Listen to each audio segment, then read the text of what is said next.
This is a Witch-based news special edition. I'm Commander Buur.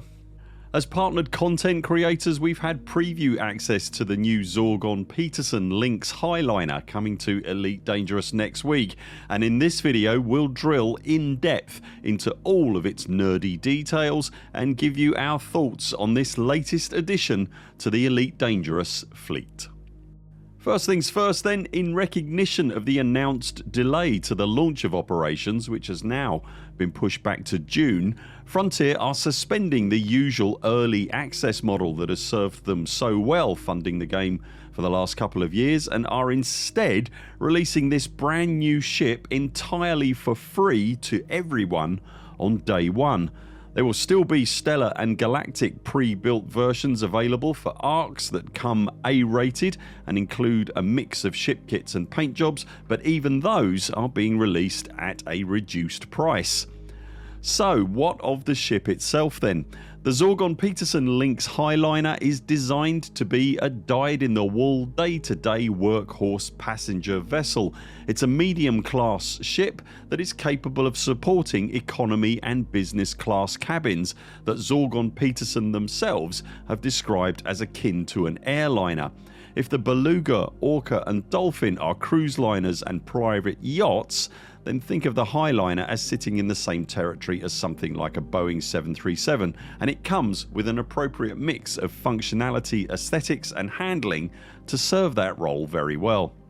Being a medium class ship, it is able to slip into not only orbital starports and major planetary transit hubs, but also a huge amount of settlements and outposts with ease, the regional airports of the galaxy.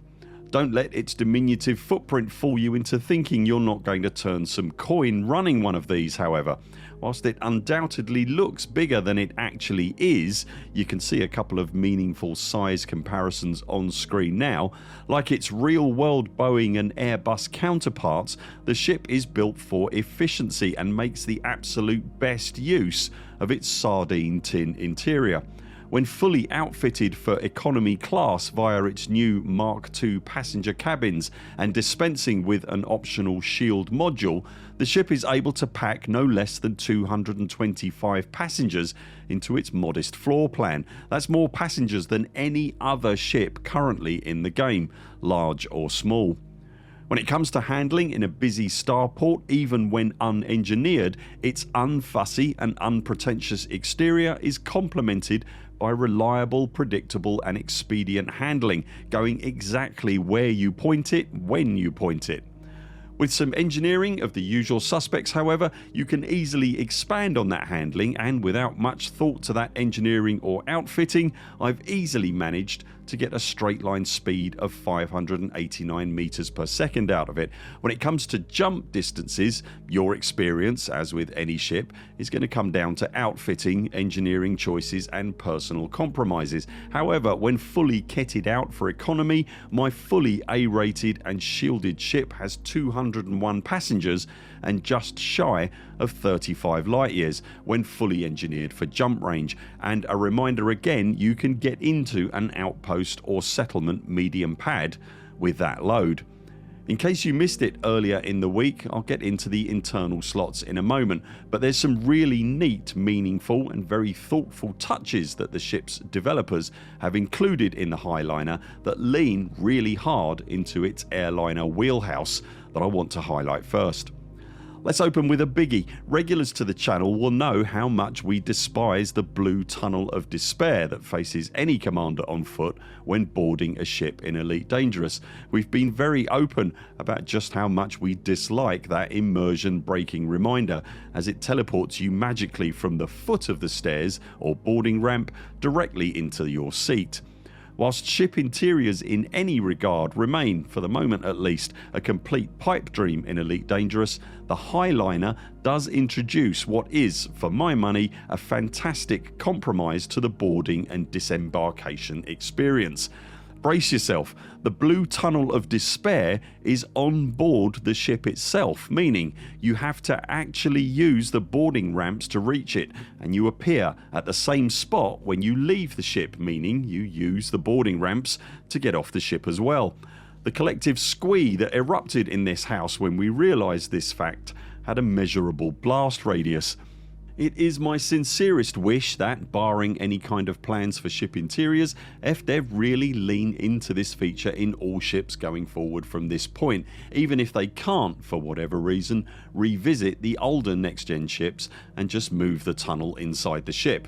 I have no illusions that this is a step towards the implementation of ship interior nirvana, but as a would be nice feature going forward, it makes a massive difference, and I really hope Frontier can embrace it.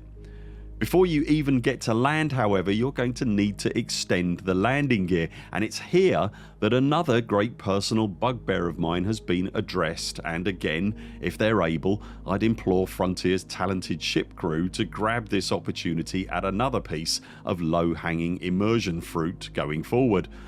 Upon extending the landing gear, there is a brief delay before some landing illumination activates, highlighting the area where passengers and crew will disembark, but it's not until the ship actually lands and locks to the ground that the boarding ramps unfold and deploy ready for use. And this isn't a timing thing, you can actually hover gear down for as long as you want, and the ramps won't deploy until you need to use them. I absolutely love that detail. While we're talking all things boarding and disembarking, there are 2 boarding ramps on each side, fore and aft of the ship's central hull. Each ramp features a ship style gangway material or canvas weather cloth at the top that really speaks to the vessel's passenger transit lineage. The pilot and passenger of the 2-seater cockpit can enter from either point on the ship, but when leaving, the pilot exits from the forward ramps and the passenger from the aft, which is a very neat touch. When you appear at the top of the ramp upon exiting the ship, you're facing an interior wall, and printed on that wall you will see whatever decal you currently have selected for the front slot of the ship. Again, a very cool little touch.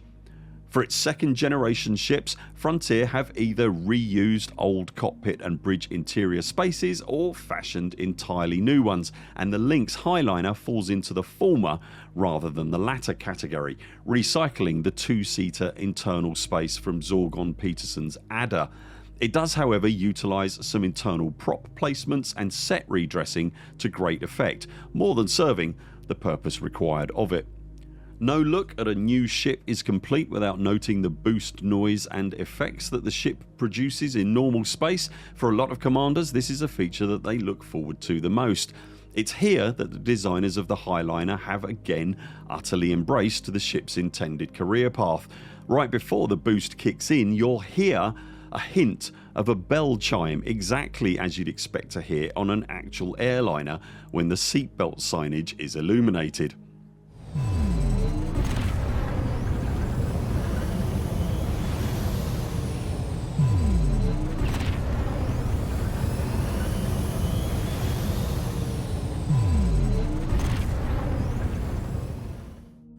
Again, a really cheeky touch and a neat little nod to the ship's lineage.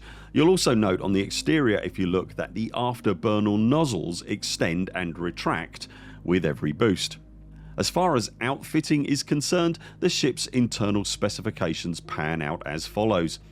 For its core modules, we have size 5 power plant, distributor, FSD and fuel tank, size 6 thrusters and life support, and size 3 sensors. For the optional internals, you'll find 3 size 6s, 2 size 5s, 2 size 4s, 1 size 3 and 1 size 2 and 1 size 1.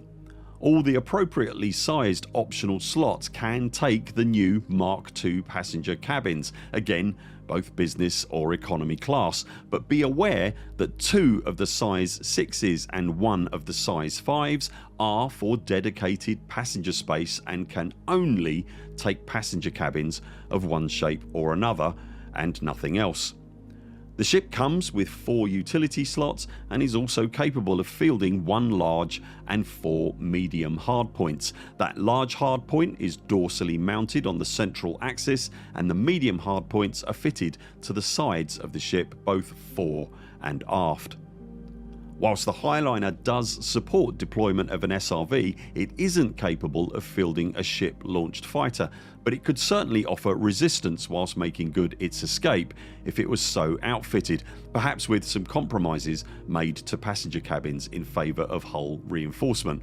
However, you'd probably think twice about jumping on EasyJet if they got into a rumble with a Navy warship every time they took off from Stansted.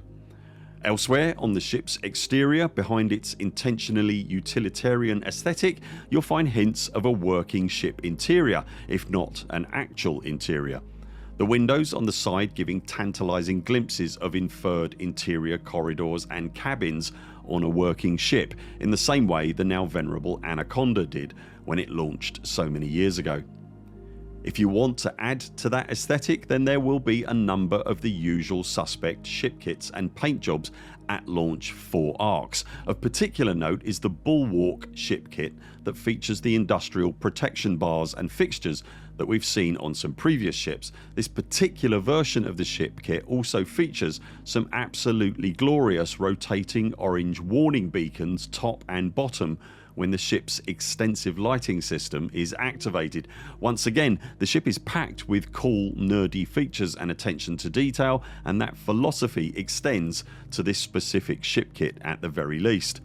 I won't count my chickens etc, but I sincerely hope we get to see a welcome return of the debris filled burning station rescue missions of the past, where the bull bar aesthetic and rotating safety beacons will truly come into their own. Ask 17 different commanders what ship is their favourite or what one is the best, and you'll get 17 different answers, all of them equally valid. For me, that's one of the core strengths of this game. There is no doubt in my mind, however, if you're looking to move passengers in bulk, especially from an outpost or settlement, then there is simply no other logical choice than the Lynx Highliner. And as an addition to the extensive and growing Elite Dangerous pantheon of vessels, it is a truly spectacular addition that knows exactly what it is, what it wants to be good at, and who might want to fly it to perform those tasks.